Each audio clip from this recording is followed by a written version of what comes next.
Welcome to Secret Dealers, the show where you can turn your treasured possessions into serious money when the secret dealers pay you a visit. Right. I'm about to send these antique dealers into two homes they've never seen before. You never know what you're going to find behind people's doors. I think it's really pretty, so I'm going to leave a price on that. Their expert knowledge will be put to the test as they compete to seek out the best antiques. Little pinpricks, it really brings the price down. And place secret bids against each other while the owner is away. This is a good bid. Hope I've outbid him. In today's show, sneaky tactics from Tim. Now, what are you doing with that bid? Nothing. Tucking it in the amaryllis? Well, no holds barred when it comes to bidding. Oh no, don't really want it. I just don't want Tim to have it. And there's bundles of cash for today's happy homeowners. My goodness, that's wonderful.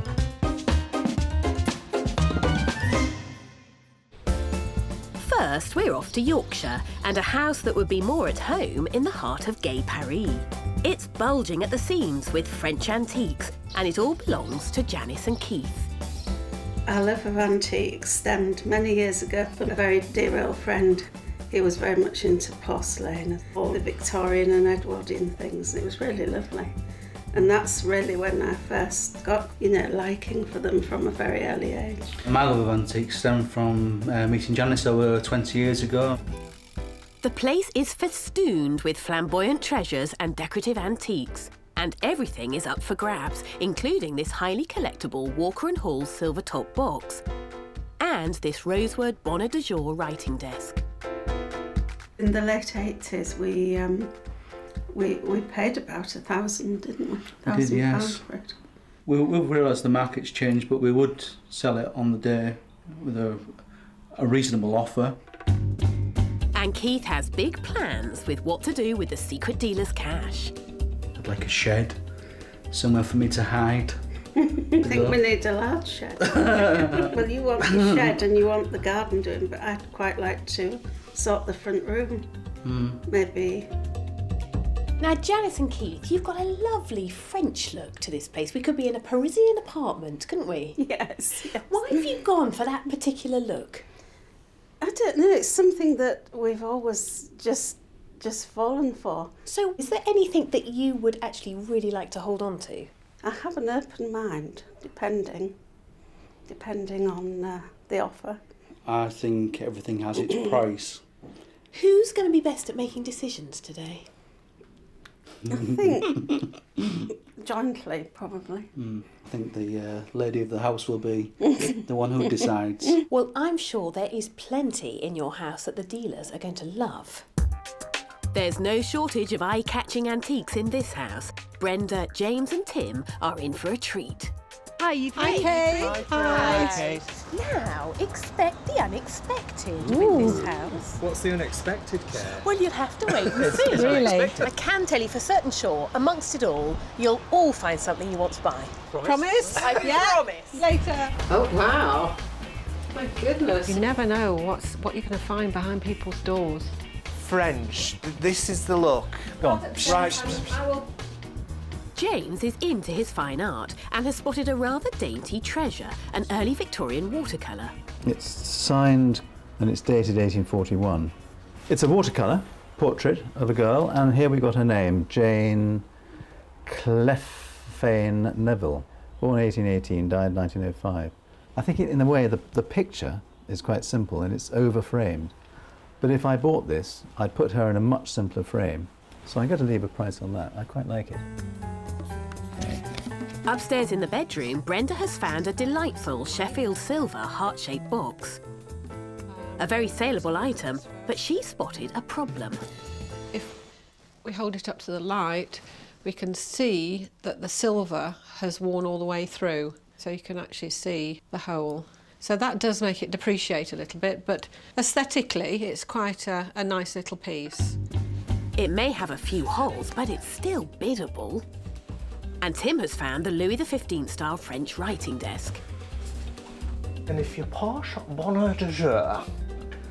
So this is a copy, 19th century, possibly 20th century copy, but it's nice. Kate, What's up, Timmy? What do you think to that? Well, it's a very decorative, pretty thing, isn't it? Lovely size. Yes. Sweet proportions. It's quite showy, isn't it? It is, yeah.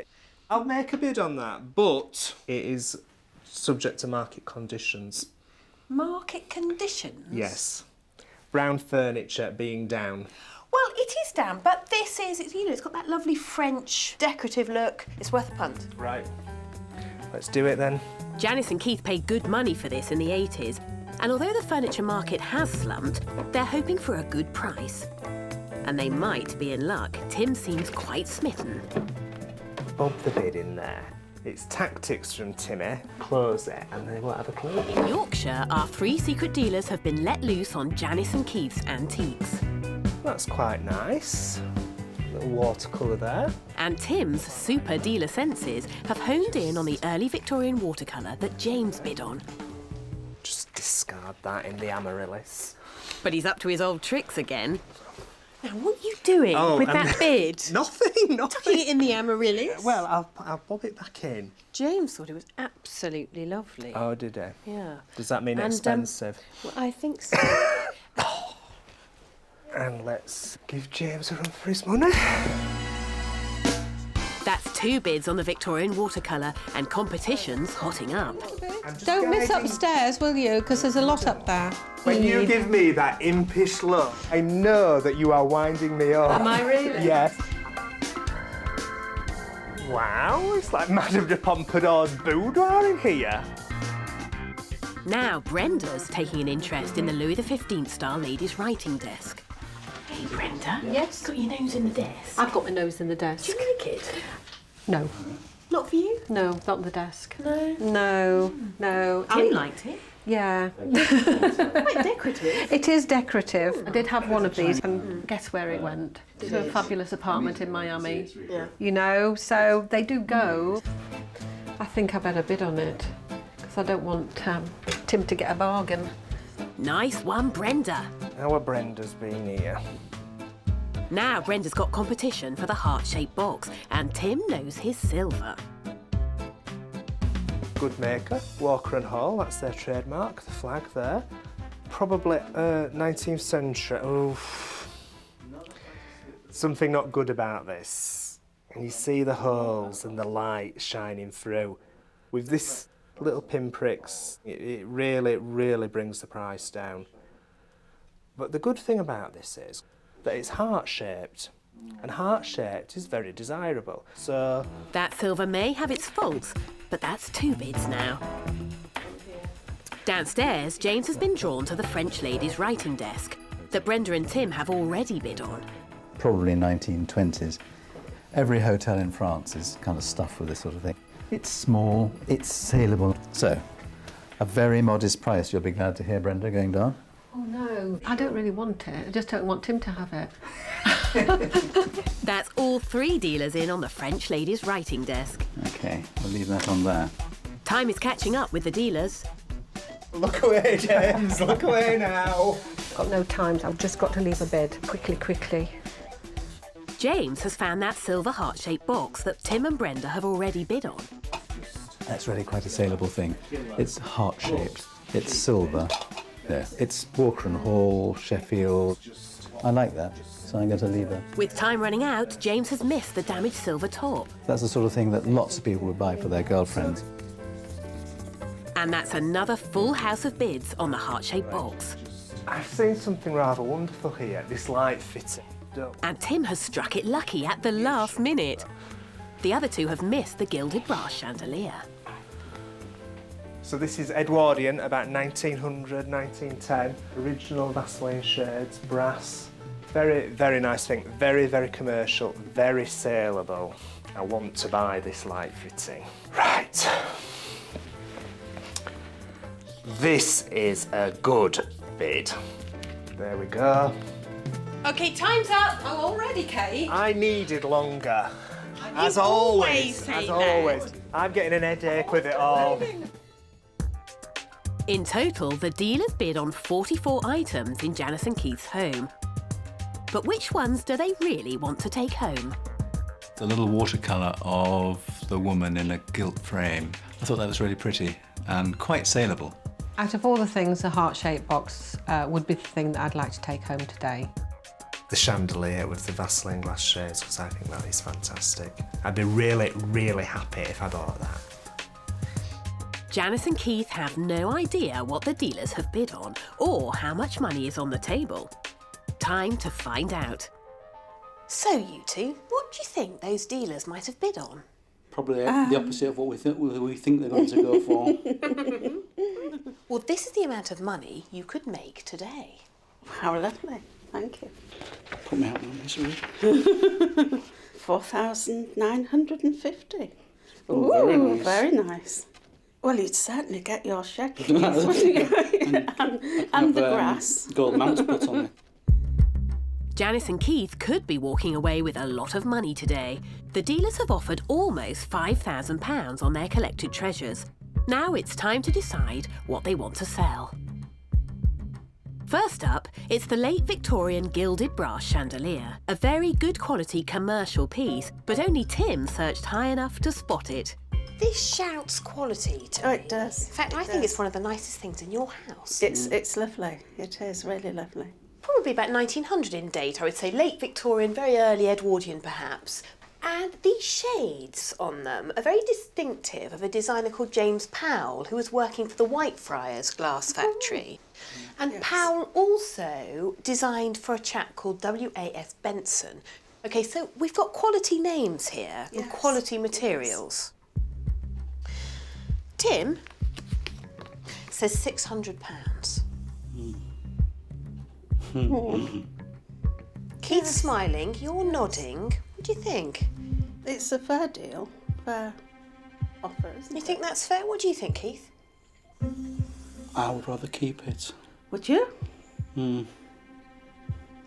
I just think it's a lovely lamp. The independent valuation on this is between £500 and £750. Yes. £600 from a dealer is actually a very strong offer. It is, yeah. You make the decision. No pressure, Janice. No pressure. No pressure. And that. What are you going to do? Let's go mad. Okay. Say yes. Yes. Yes. We've got a sale. No remorse at that money, and the light fitting goes. I am so pleased that I bought the chandelier, and I'm so pleased that the other two didn't see it. Janice and Keith also managed to accept James's bid of £220 on the French ormolu fireguard. Tim's offer of £40 for a 1930s teddy bear, and Brenda's offer of £300 on a modern French brass carriage clock. Next up, it's the silver Walker & Hall heart-shaped box. All three dealers fell for this, but Brenda and Tim noticed the damage, so didn't want to pay top whack. Now, what do you think about this piece? I love it. I used to have a large collection a long time ago, and I've kept two of my favourites. And that's one of them. And that's one of them, yes.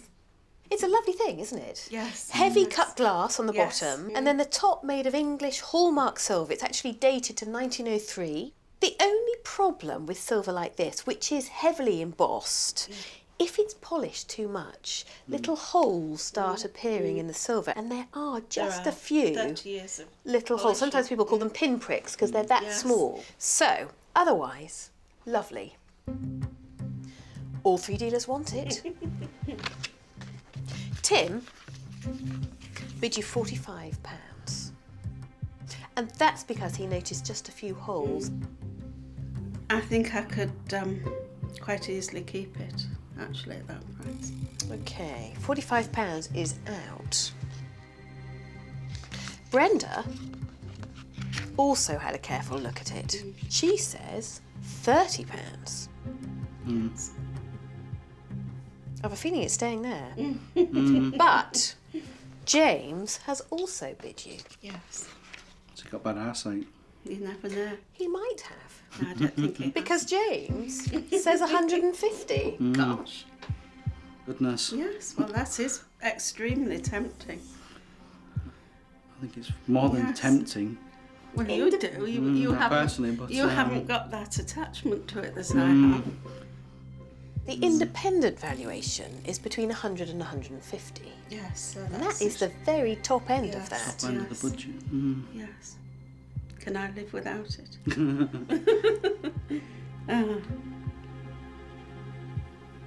Yes, I'll go for it. I'll go for it. We've got a sale. We've got a sale. Keith is nodding vigorously I behind you, think it's a Janice. very good offer. £150 for Janice and Keith, and the silver goes to James. I am astounded. There's no way that's worth that money. I know it's over the odds, but I don't care. I bought it and it's a nice thing and I should be able to sell it. Janice and Keith let go of the box, but didn't accept James's offer of £250 on a 19th century French mantel clock. Or Brenda's offer of £40 on a continental porcelain candelabra. Nor Tim's offer of £45 on a modern Ainsley vase. Next, it's the early Victorian watercolour dated 1844. Both James and Tim were drawn to this beauty. Tim has bid you £150. Yes. It's a good bid. Do you think it's a good bid, Keith? Not bad. It is a good bid.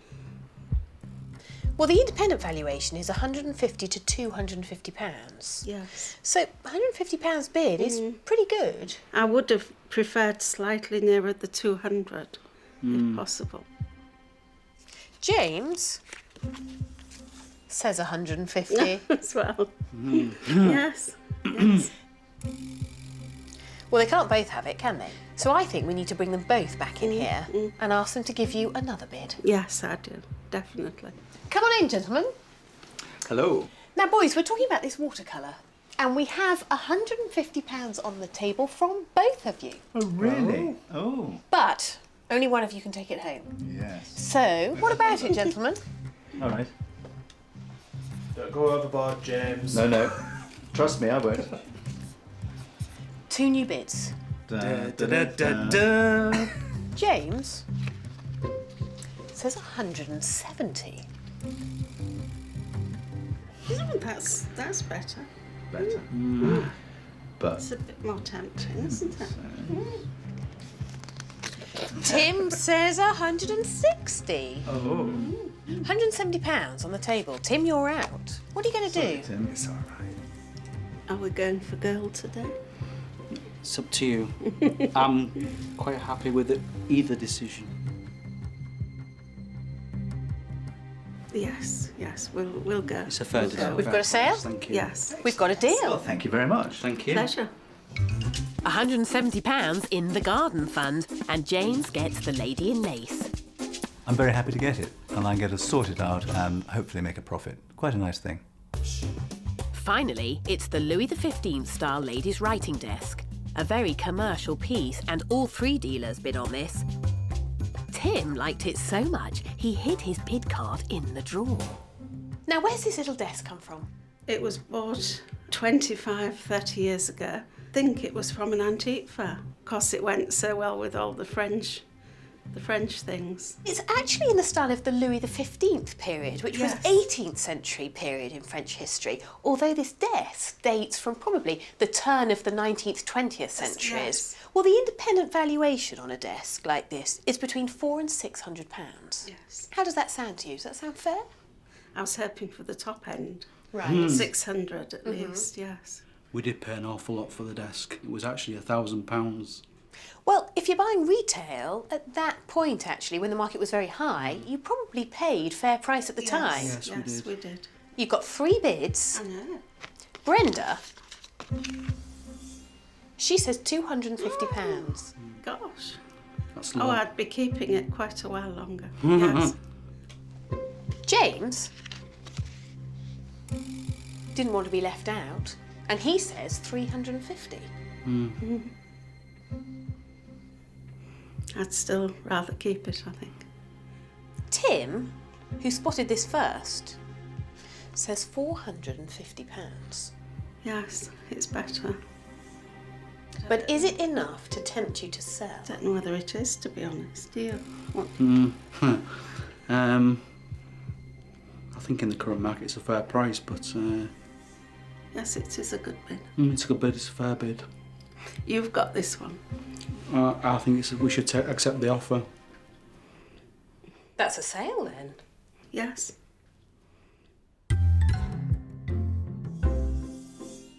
Oh, do you know, I really need to give up buying furniture. It's nice, I don't think there's a lot of profit in it. In total, the dealers offered Janice and Keith almost £5,000 for some of their most treasured antiques. So after parting with 25 items, how much have they made? So Janice and Keith, you've seen all the bids. Do you think by any chance the dealers liked your taste? Yes, I think that you could say they did, yes. Well, you have made today £3,405. My Goodness, that's wonderful. Oh, yeah, lovely, thank you. Thank you very much. Well, that's fantastic, fantastic. isn't it? I think you may get your shed I think I will. and some yes. grass. What about your dining room? Yes, I think we'll have a fresh start. Well, you've been fantastic fun. Thank you for having us. It's Thank been you. lovely, we've thoroughly enjoyed it. Yes, It's thank been you. super. Our secret dealers have already handed over almost £3,500 to Janice and Keith. My goodness, that's wonderful. Next, we're off to East Anglia and a house that's full to the rafters with nautical collectibles and antiques. The owners are Trevor and Maureen, but it's Trevor's obsession with all things naval that has amassed this hoard of treasure. I joined the Merchant Navy at 16 and then went on the ships myself. And I only did it for a couple of years and then I met Maureen and that's it. But I've always been interested in ships. But there's mutiny in the ranks and Maureen needs a change. We just haven't got any more room to put anything. And also, it's quite nice to have a change. Every weekend, you know, we seem to have to go to antique fairs. And she'll be there going, you're not getting that, not having that. We've had the auctioneer tell us off before now because asked them to be quiet. Trevor's love of boats also extends to building models and restoring old ones, such as this 1907 model of the Mauritania. But at the right price, he will let go of some of his treasures, like this 1920s brass ship's compass, known as a binnacle. It goes in the lifeboat, so obviously if you're shipwrecked, you've got something to find out which direction you're going in. I'd sell this on the day. It's something I like, but I'm not that attached to, you know. That is complete, that's a nice one. Now, this is a large house, you two, isn't it? Mm-hmm. And it is stuffed to the gunnels. There are things on the wall, there are things in display cases, all to do with nautical things. Mm-hmm. I love the ships. Yeah. We go to Felixstowe sometimes, she gets bored stiff. Oh, that sounds riveting, Maureen. So what do you think about all this stuff? Because it, you know, completely takes over the house, doesn't it? Well, even our holidays, you know, sort of everything sort of goes round ships. But, well, I've just got used to it. Why do you potentially want to sell some of this, Trevor? Well, I can buy some more then. Oh, no. Maureen, how much would you like to get rid of today? Well, just as much as possible, loads. Well, I can't guarantee that these dealers are necessarily going to bid on the large items, No, you know. we'll see. Yeah, They don't might go for all sorts, and I mean all sorts. But I think they're certainly going to be busy. Time for our dealers, David Bond, David Ford and Stuart, to get stuck in. Are you free?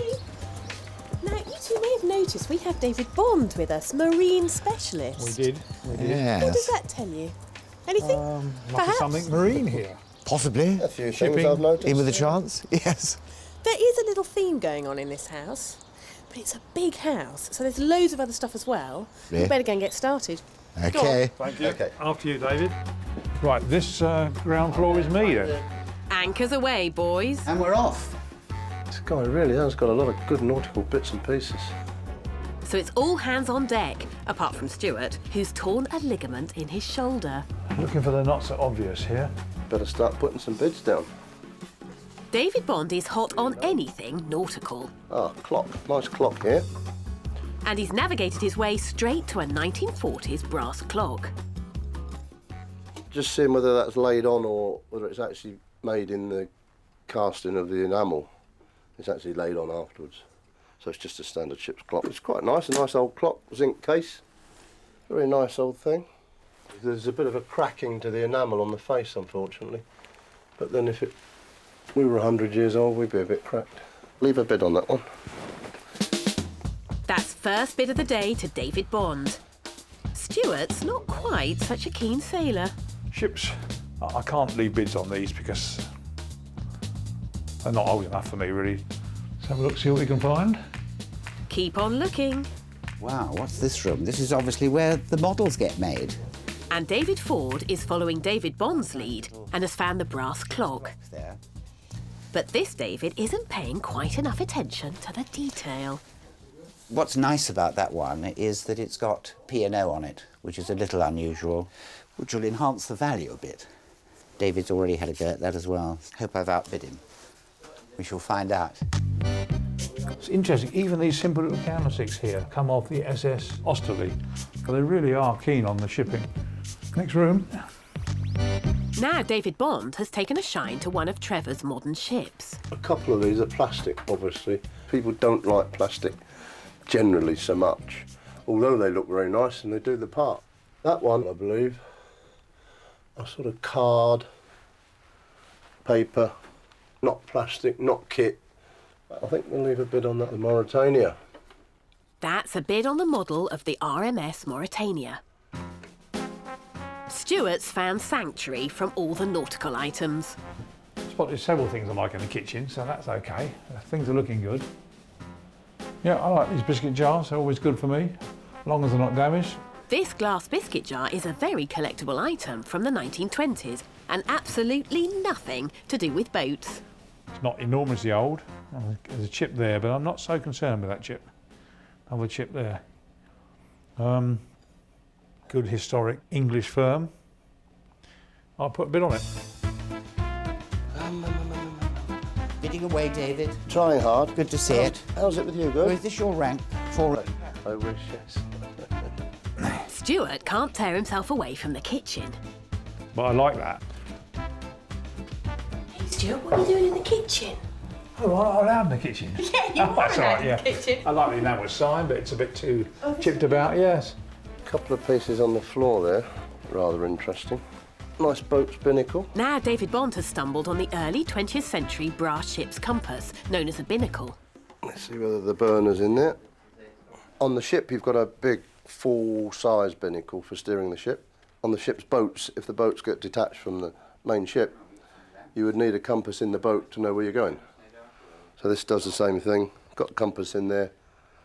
You can steer your course east, west, south, north. Bond is definitely leaving a trail of bids here that David Ford is picking up on. In fact, they both seem to be bidding on the same thing. But who's leaving the most? Sure enough, David Ford's having a bid on the binnacle. this little burner with paraffin would have lit up the compass that's in there, that's on gimbals. So when the ship's rocking around, that always stays level. See, David's had a go at that as well. Oh well, takes two to tango. That's two bids for the binnacle. I think time's running out. It is, yeah, I'm getting a bit panicky now. Okay. And the bids are going down at a rate of knots. Bell box. But guess who's still in the kitchen? Ready. I'll leave a bid on it because it is my sort of thing. Well, I like that actually, yeah. Pop that down. Time's up! That was very naughty. I mean, Flash naughty. by, because done with another hour. In total, the dealers bid on 32 items in Trevor and Maureen's house. But which ones really hooked them? But the little glass case ships were very nice. They were the nicest things there, I think. I like the Smith's Crisps jar. Every house should have one. I can always sell them. The thing I most liked in the house is the ship's clock. Just hope that the P&O is authentic because sometimes they're added. Trevor and Maureen don't know what items were bid on or how much cash is up for grabs. Time to find out. So how did that feel, letting 3 dealers go through all your collection? I like showing off what I got anyway, and to have 3 dealers come and look at it, and if they like it and want to buy it, good. But in here is the total amount that's on the table today. Give it a Maureen. Have a look, Maureen. £1,870. Wow. I think they bought the house. Yeah, well, that's good. How much do you think you're going to sell, Trevor? I don't know, let's wait and see. It might come to a compromise, we might be arguing. We'll see. In East Anglia, our secret dealers have been sailing through Trevor and Maureen's house in search of precious antiques. Hope I've outbid him. They've bid on 32 items. Well, I like that actually, yeah. Trevor and Maureen could net almost £2,000 in exchange for their nautical treasures. Wow. I think they bought the house. Time to decide what they are willing to sell. First is the handmade card model of the Mauritania from the early 1900s that interested David Bond. What's special about this room? It's my room. Only your room? That's where I build all these models. Tell me about this model, because this is one you haven't done, obviously. It's a model of the Mauritania. I went to an antique fair. It was in a state. And I said to him, how much do you want for that? He said, £10. I said, I'll get it 5 for it. So I got it. I came back and spent probably about 10 hours putting it right. She was quite some ship, wasn't she? Yeah, the Mauritania. RMS Mauritania. Of Royal course, Mail stands for Steamship. Royal Mail Steamship, because originally they used to carry the mail, The didn't mail, they? some of them still do. Well, David Bond has left you a bid here. I can only see what he's after. I hope it's a bit better than the tenner I paid for it. Go on then. 75. Yeah, you can have that. I won't even argue with him. Well, the independent valuation is £60 to £80, so that is a very good bid. Yeah, it is. It is. You can't go back on it now. £75 is yours. I think a lot of people would be glad to have that in their house as a bit of decoration. I'm very glad to own it. Next up is the 1920s glass storage jar. Stuart found this very collectible item whilst holed up in the kitchen. I like the Smith's Crisps jar. Every house should have one. I can always sell them. Now, I've brought you in here because, unlike the two Davids, Stuart spent a lot of time in your kitchen and he loved this advertising jar. Tell me about this. I bought it about 3 months ago, I suppose, in a little junk shop in Norwich. I got it for a good price. So What was that price? I'm not going to tell you. So why did you buy something like this? Because this isn't nautical at all, Trevor. I've always wanted one of those. For years, it's funny. And I've always thought, I'm going to see one day and I'll buy it. Stuart's left you a bid. Let's see what he says. Stuart says £40.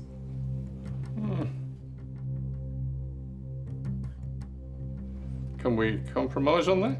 Or is there no compromise? What's the compromise? What would you be looking for? 50. You're a hard bargainer, aren't you, Trevor? He's going to make a few bob on it as well. What did you buy it for? 30. 30 and you want 50? Yeah. We better ask Stuart. See if he's prepared to up his bid. We'll see what we can do. Stuart, come on in. Now, you poor walking wounded, we're talking about this advertising jar here. You've bid £40.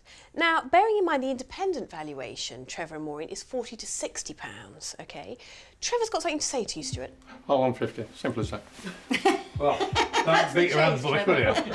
Go straight to the point. No, I think it's worth 50. Yeah. 1929, it's got some nice wear on it. Look, you can see it's an honest little piece. Nice. Now, this is interesting how the person selling something talks about the wear, the person buying it talks about the damage. That's right, no, it's wear. Believe you me. It's honest wear. So the question really is, you want 50, I would like to buy it for 40.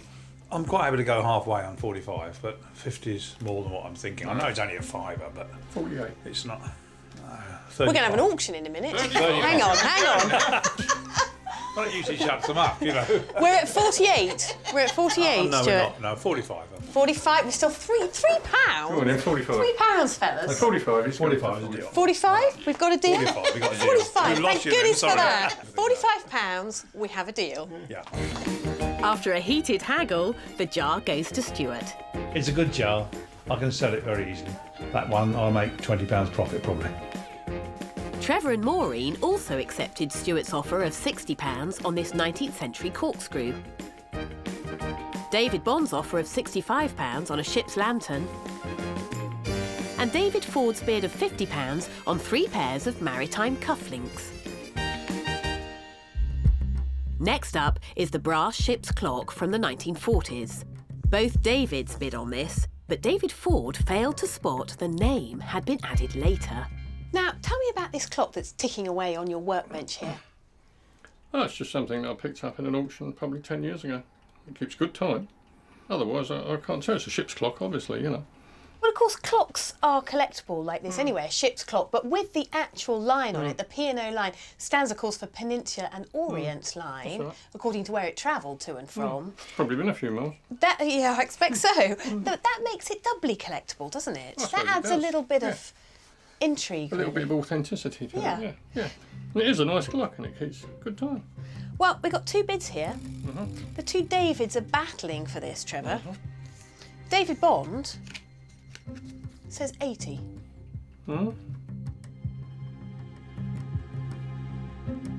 That's not bad. It's getting there. That's pretty good for you. What do you mean for me? That's getting there. Go on, what's the other ones? Well, the independent valuation on this is 100 to 150. David Ford says 115.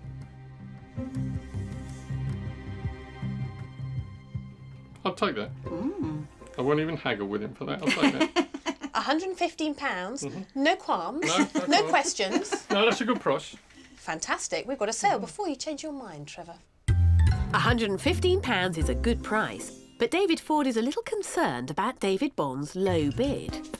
If he only bid 80, it's possible that that P&O has been applied. Because he's quite cute when it comes to things like that, so I hope I haven't overbid. We'll find out if David paid over the odds at the end of the show. Trevor found it easy to let go of the ship's clock, but he didn't go for David Ford's bid of £75 on a model galleon. David Bond's offer of £55 on a 19th century ship's dumb compass, and Stuart's offer of £70 on a 1920s intercom board. Finally, it's the brass binnacle that houses a ship's compass. Again, both Davids have their sights on this one. Now, this is a bit of a talking point. Tell me about this. It's a binnacle. It's actually a lifeboat binnacle. A lifeboat binnacle. Lifeboat binnacle. Every lifeboat had one of these. I noticed that the actual dial of the compass has got the name Cestral on it, which is quite a known maker, isn't it? That's right. It's a very good maker. And obviously it's got alcohol in it so it doesn't freeze. And in the old days, the sailors used to break into them and drink it. So you get on a lifeboat and you didn't know where you were going because some drunk with alcohol and it's no good. Well, I guess they needed something to warm them up, didn't they? Yeah. Well, two dealers want to take it home, Trevor. Okay, see what they want to pay for it. David Bond says 80. No, that's not enough. No, I wouldn't take less than 100 for that. What do you think, Maureen? £80? Well, I think it's a lovely item. That is, you know, a nice item, and I go by what Trevor says. Yeah, you know, it's nice thing. It works. David Ford also wants this. He says 90. Oh. Going in the right direction? Yeah, I think if he went up another £5, I'd say, yeah, you can have it. But you're not happy with 90. You'd like a little bit more. Yeah, it's worth that. We better call those Davids in and see if they're prepared to give you any more. Okey-doke. OK, come on in, gents. Trevor and Maureen meet David Ford. Hi, Hello. Trevor, Maureen, David, hello. Now, we are talking about this rather nice binnacle. £90 is on the table. David Ford is in the lead. Oh. But Trevor has something to say. I'd like 95 for it. Simple as that. The independent valuation is 100 to 120, so I think you've bid pretty fairly, but Trevor wants another fiver. David, you've got strong clients for these things. Yes. And I don't mind necessarily not owning it. No, certainly I'll bid for it, no problem. Yeah, I'll go up to 95, no problem. 95? Yep. We have a It bid. was such a rush going around everywhere. And It is. He was so excited. too much stuff. Maybe I should have said a bit more. Well, hang on a minute. We have 95 and we have a deal. Yeah, Well done. Yeah, I'm happy with that. They say nothing makes a man so angry as getting the price he asked. It would have been better at £80, but I was pushed into 95. In total, the dealers offered Trevor and Maureen nearly £2,000 for their antiques. So after parting with 22 items, how much have they made? So, Trevor and Maureen, you made some good decisions? Well, I think so, yeah. There's nothing I can't replace. Well, you have made today £1,255. Thank you. Can't have me, I'll have it. Wow, that's really good, thank you. Is there any negotiation in this, Trevor? Or is it going to be... Yeah. It's got to be the Telegraph. Oh, look at that. She'll treat me. Yeah, it's been good, very good. Thank you very much for letting us inside your house. Oh, you're very welcome. Come back and see us again one day. Together, Keith and Janice, along with Trevor and Maureen, made £4,660. But how wisely did our dealers buy today? David Bond sold the model of the Mauritania ship for £120. Stuart sold the crisp jar for £75. And David Ford managed to sell the brass ship's clock for £180. James sold the Walker & Hall embossed silver box for £175. Tim sold the rosewood bonnet de jour writing desk for £525 and the gilded chandelier for £800. Well, we've all had fun today. Join me next time on Secret Dealers.